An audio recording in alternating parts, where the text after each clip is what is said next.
fraud claims. Elon Musk in the Oval yesterday gave us some information on that. We're just wondering if there's some proof, evidence. Is the White House willing to share evidence of those fraud claims, or can Elon Musk come to the briefing room and share material evidence of what he's talking about? Sure, I would love for Elon Musk to come to the briefing room. That's why we had him go to the Oval Office yesterday, where I think he provided great answers. He was speaking in layman's terms, speaking common sense to all of you in the media, but also to Americans at home. But I would say especially to all of you in the media, because I think it's a real fallacy that there's this alleged lack of transparency when it comes to DOGE.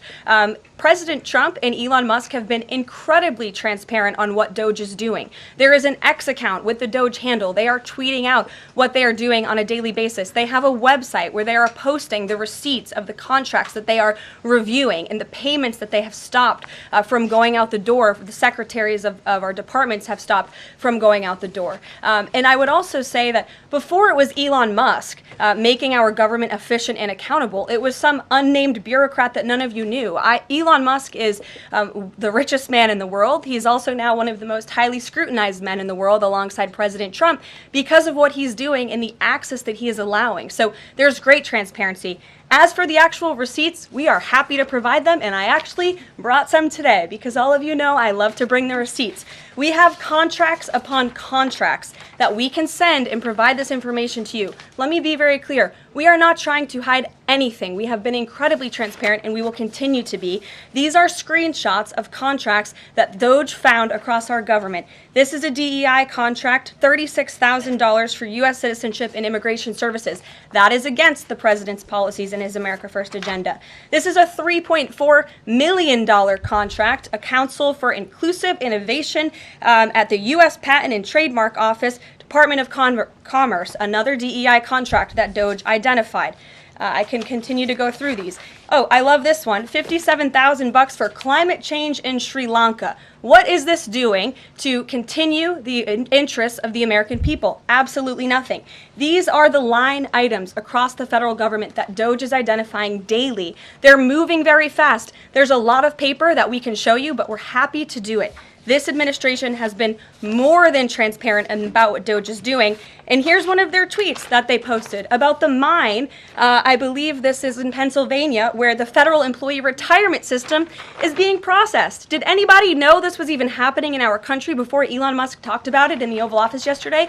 A lot of Americans didn't. So we are providing transparency and accessibility on a daily basis when it comes to DOGE.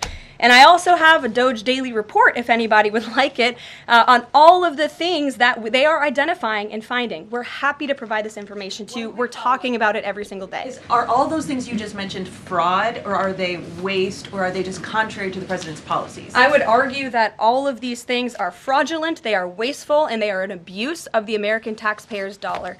This is not what the government should be spending money on. It's contrary to the president's priorities and agenda. And again, we can continue to provide you the receipts for all of the fraud, waste, and abuse. And if anybody in here wants to argue that the federal government is not fraudulent in some capacity, be my guest, because I think the American people watching at home would beg to differ.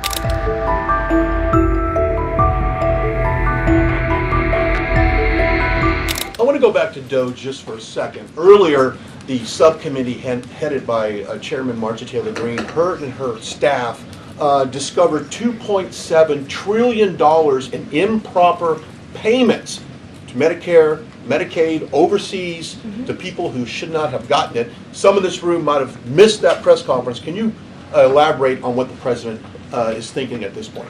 Well, again, that's another example. There's a very long list of the fraud, waste, and abuse that DOGE is identifying on a daily basis. Elon Musk also talked about yesterday about Social Security payments that are going out the door for people who are no longer with us, unfortunately. I would say that is certainly fraud. There's also a lot of contracts they've identified that, just as a hypothetical example, are $1 million, but only 500,000 went out the door. So where's the rest of that cash? And so that's the thing. Those are the things that DOGE is working on every single day. And I would just remind everybody in this room, this is what President Trump campaigned on doing. He's delivering on a promise that 77 million people elected him to do.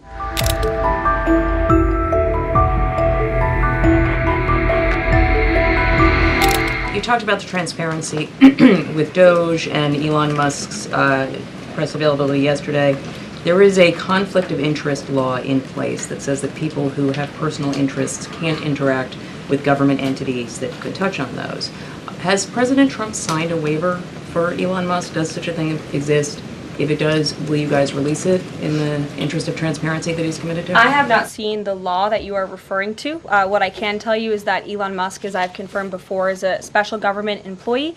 He is filing the proper financial disclosure, and he is complying with all applicable federal laws. As you also heard, Elon address this directly yesterday in the alleged conflict of interest, and he said everything he's doing is very public, and if you all perceive a conflict of interest, you're welcome to bring that up. And as the president said, if he feels like Elon is engaging in something that's a conflict of interest, he will tell Elon not to do that. And Elon also said yesterday that before he moves forward with anything, he consults with the President of the United States. So we're very confident with the ethics and the guardrails that have been put in place here.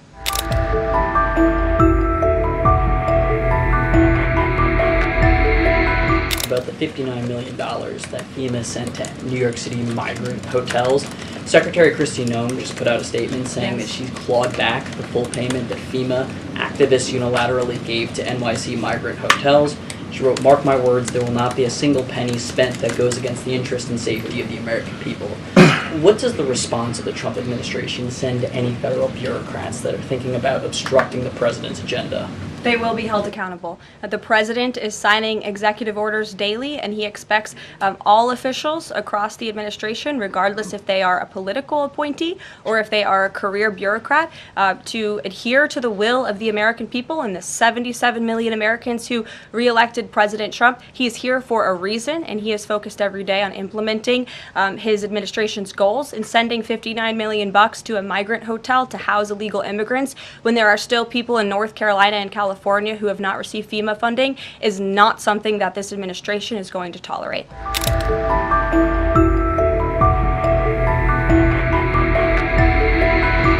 Does Elon Musk have power of the presidency? Absolutely not. Right. I asked that question. I asked that question because, the Democrats have been hurling insults at Elon Musk, hurling attacks, calling him President Musk. Most recently, Jamie Raskin, the congressman, took it a step further, calling for Musk's impeachment, saying that he somehow usurped the power of the presidency. What's your response? It's utterly ridiculous. Elon Musk addressed this in the Oval Office yesterday. The president addressed it as well. Elon Musk is serving at the pleasure of the president, just like everybody else on this team. He takes directives directly from the president of the United States. And I think some of the comments that you referred to are nothing more than a failed attempt from the media and from Democrats to try to sow division in this White House. We saw them do it in the first term. We're not going to let them do it in the second term. This is a unified team who is working at the pleasure of the president to do what's right for the American people.